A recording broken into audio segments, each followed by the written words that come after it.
look at the Knicks as a brand and expect these younger players who, in their lifetime, don't remember the Knicks being good. Right. So, like, I didn't grow up with the Knicks. Well, I seen the Knicks in the finals, but kids coming up after me didn't see that. So that whole brand of the Knicks to them is not as cool as, let's say, the Golden State Warriors or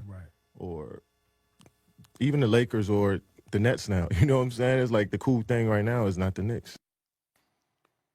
Okay, KD, throwing a little shade at the Knicks, talking to our very own Peter Rosenberg, obviously works for us here at ESPN, also a staple on Hot 97. Max, I'm not sure what you're going to say on this one, but should any superstar want to play for James Dolan in the Knicks? You know, I know you're a lifelong New Yorker. Well, certainly, if this was the late 1960s or early 1970s, Kevin Durant would be out of his mind. They were the coolest. Then Walt, Clyde, Frazier, Willis, Reed, Dave DeBusch, everybody.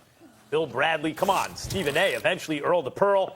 Back then, they were cool. And then they were not cool for a while. Bernard King tried his best. He didn't have much to work with. And then Patrick Ewing was drafted, Charles Oakley, and as you would say, Stephen A., the crew. And they were cool again. And that was how long ago? Even when Kevin Durant says, well, they were in the finals once. That was Sprewell and Houston and Camby, and that was no longer even the same identity of really, because Patrick Ewing got hurt for the finals, as the Patrick Ewing Knicks. The Knicks are a laughing stock. They're a laughing stock with fans, except for some delusional Knicks fans in New York. They're a laughing stock around the league. They have zero coolness factor. I mean, that's when you talk about brand. You know who's cool? The Brooklyn Nets are cool. That's why KD and Kyrie are in Brooklyn. That's why Brooklyn is going to have a pretty good season this year and wait till KD gets back the following season. They were good last year.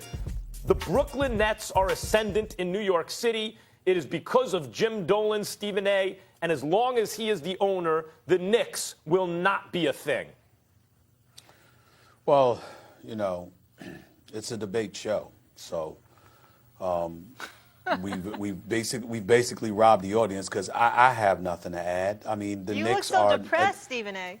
It's very depressing. I mean, and don't get me wrong. I'm not knocking you in any way, Max. You didn't do anything wrong. I'm just saying that I genuinely have nothing to add. I spoke to Kevin Durant. Obviously, he interviewed me on his boardroom. That's supposed to be coming out soon, and you know, we spoke about it, and you know, I knew that he was considering the Knicks. I also know for a fact that Dolan had everything to do with him electing to go to Brooklyn instead of the Knicks. Because when you look at the New York Knicks, people don't complain about Steve Mills. People don't complain about Scott Perry.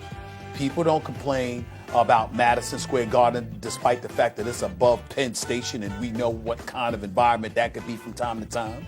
Rat's best friend sometimes, for crying out loud. We get all of that. But in the end, it's Madison Square Garden. It's the Mecca, and everybody would love to descend upon Madison Square Garden if you actually had something to root for. And the perpetual, continual, relentless complaint is aimed solely in the direction of James Dolan, who's presided over this franchise pretty much on his own since 1999. Since that time, they've had just 5 playoff appearances. They've won just 1 playoff series. They've had the worst record in the sport. They have been a an international embarrassment to the sport of basketball. Steve Mills and Scott Perry have been assigned to try to clean up that mess. It has not worked thus far. And the reason why is because it's New York City. Just imagine this, Molly and Max. If the Los Angeles Lakers, they could be a relatively respectable team. But if they didn't have a star, would you really care? Would you really care about them the way that you do? Of course you wouldn't. The purple and gold, synonymous with stars. From the days of Mikan to Chamberlain and West and Baylor and Kareem and Magic and Worthy and Byron Scott and these boys to Shaq and Kobe to now LeBron. The reason why the Lakers are such a storied franchise, I understand the championships have everything to do with it, but there's always been stars that carried the mantle. They weren't just stars for the team. They were global, iconic stars. They transcended the sport of basketball. And the fact of the matter is the closest thing that the New York Knicks have had to a star in 50 years is Carmelo Anthony and Patrick Ewing.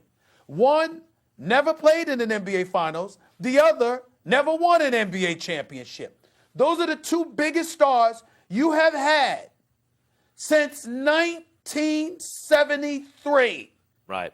I have nothing to add other than that, other than to say that I believe that the producers and Molly and all of y'all brought this up to torture me and to remind me of the level of depression that I cannot escape from because I was fine until we brought up the Knicks. Jr., And this is what happened. Dennis Smith Jr., Barrett, R.J. Barrett, Kevin Knox. Here's I can go on and on. You got a squad? No, you don't. Here's the issue. And then they signed veterans who's going to take minutes away from the young. It's a mess. Here's the issue with the Knicks, Stephen A. When you say stars, in fact, it's not like in other sports where you're like, oh, we need to put butts in the seats, so we need star power. In the NBA, the biggest stars are the best players, and they have the largest influence on whether or not you win a championship. You can't do it without stars in the NBA. And name a single superstar who's ever signed with the Knicks as a free agent. Name the guy who's like, yep, I want to go there. First of all, I don't care what a metropolis you are. If you're a cold weather city, you're behind the eight ball. Why are you doing this, man? That's the truth. And then, by the way, here's how bad it is. Even sometimes the basketball gods say, okay, this is such a mess. We'll just drop Jeremy Lin into your lap. No, see you later. We'll give you Kristaps Porzingis. See you later. You don't even get anything for him, really. They just leave. So the times where you have maybe this guy can do something, no, not even then.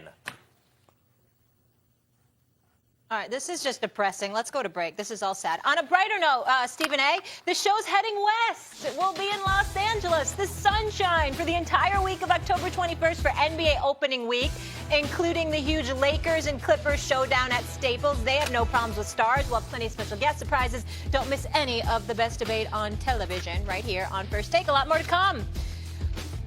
Was there or wasn't there a pre-game handshake? I've got video for you. We'll discuss what this latest drama says about the Browns and their young QB. We're talking The Bake Show.